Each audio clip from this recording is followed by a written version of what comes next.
We need to make some changes so we can keep this legacy, this foundation that you've created for the next generation and the generation thereafter, so we can keep it and sustain our country and keep it strong and keep it vibrant, and keep the United States as the hope of the world.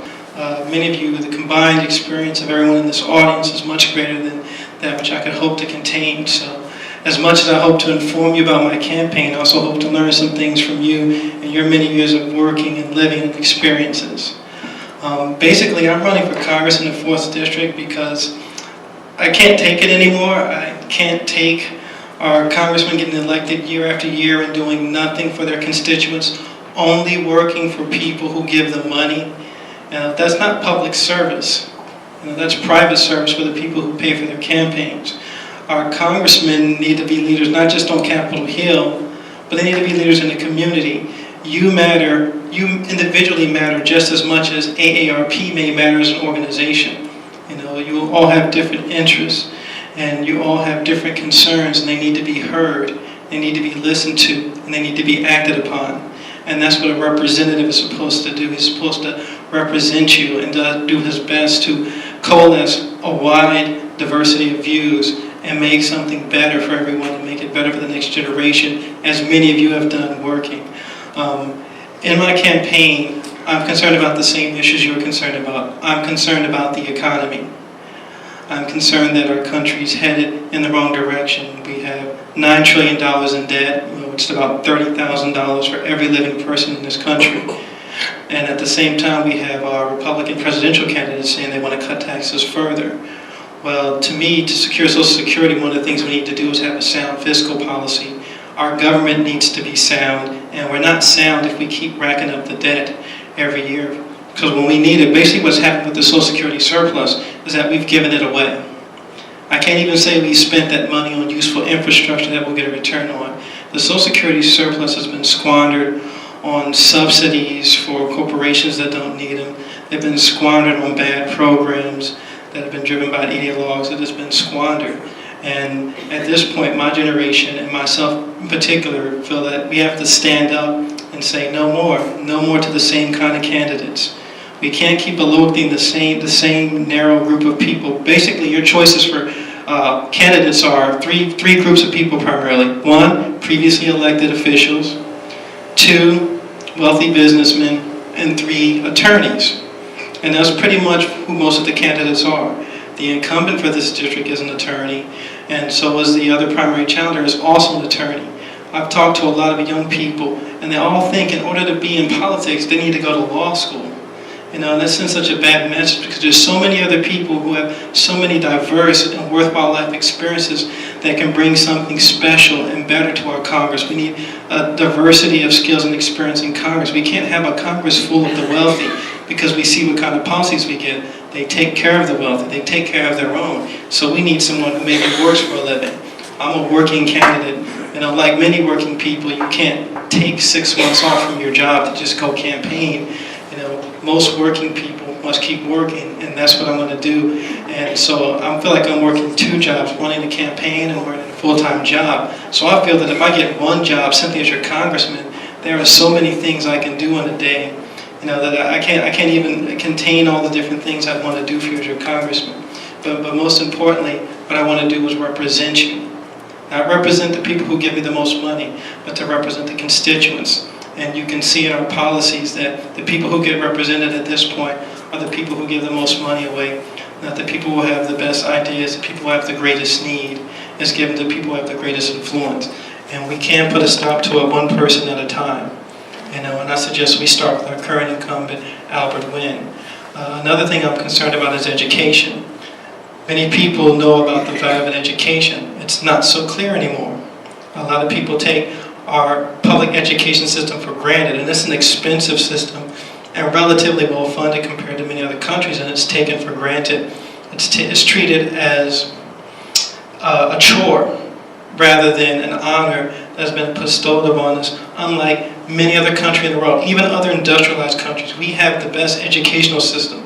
Ignore what they say about our high school students being scored against other people. The reason our high school students don't score as well against some of the other developed nations is that in many of the other developed nations, only a specific number of people can go to college.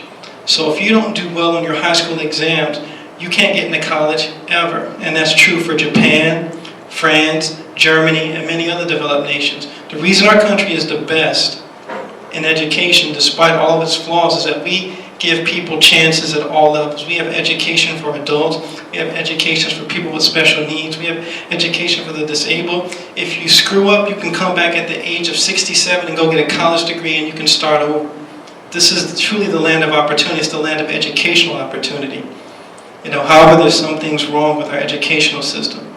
We do have a large number of students who are dropping out, and that has problems in the future. That means we'll have a large number of people who won't have the job skills necessary to take care of themselves.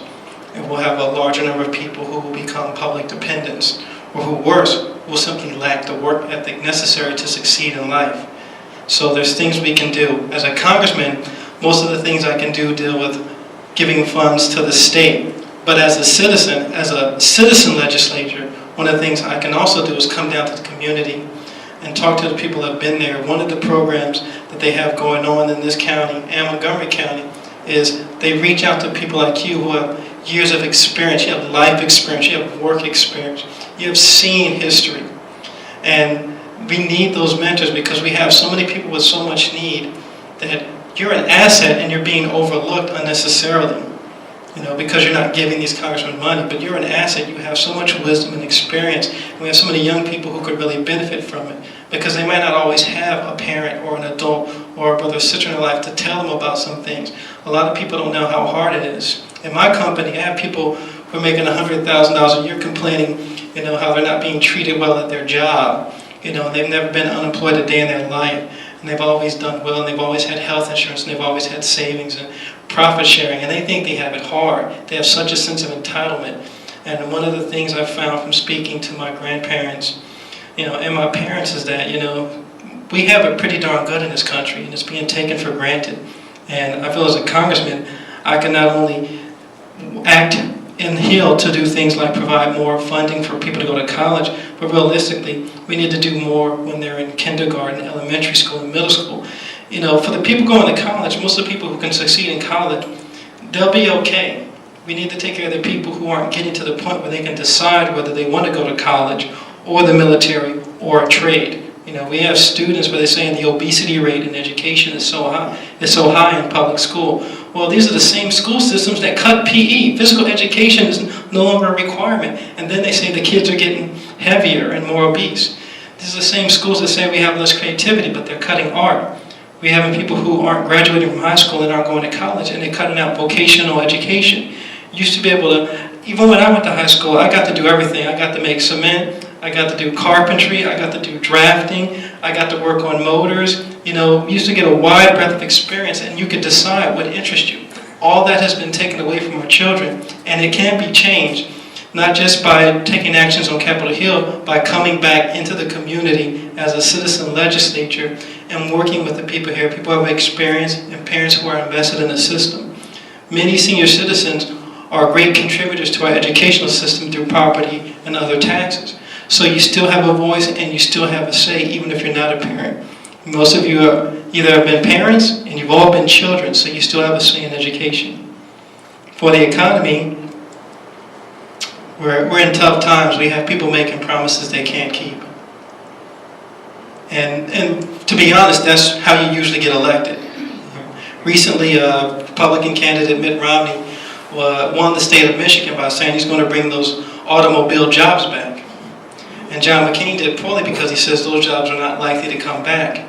Well, one of the things you have to decide as citizens and voters is, do you keep voting for people who tell you what you want to hear and make lots of promises and then come up with excuses as to why they can't carry them through? Or do you start electing people who maybe have good ideas and maybe are willing to face some of our more pressing problems? You can't really solve a problem if you refuse to acknowledge it. However, some things sound good, sound better than others. Some things sound like they're less work. But many things are worthwhile. As many of you know, hard work, at the end of the day, many things you've worked hard for have been worthwhile. And our economy, our education system, and our Social Security are well worth that hard work.